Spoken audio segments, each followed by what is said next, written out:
I'm Dr. Bob England, Pima County Health Director, and this is your Pima County Public Health Update for April 8th, 2020. Let's talk some common sense about numbers today.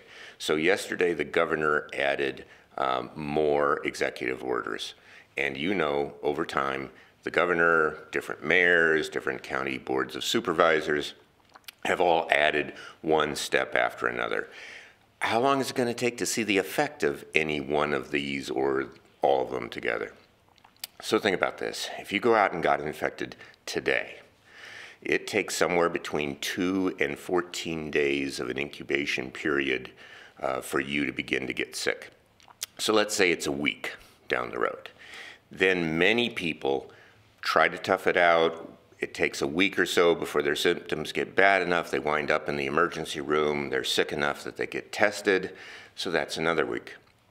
And then the test gets sent off. And in our current private lab testing system, it'll take anywhere from 2 to up to 12 days, I've heard, to get a test result back. So let's say that's another week right in the middle of that range.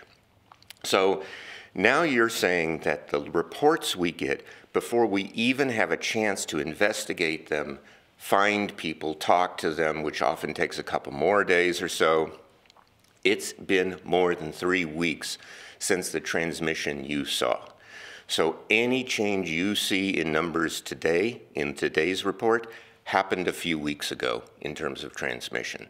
It will take weeks and weeks, probably even a few different sets of transmission, because it'll be household transmission too.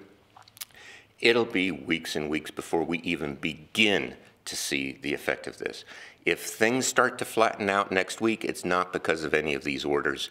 It's because of the virus itself changing. So keep that in mind as we talk about what we need to know before we can back off on some of these social distancing measures that we've put into place. That'll be in a future Pima County Public Health Update.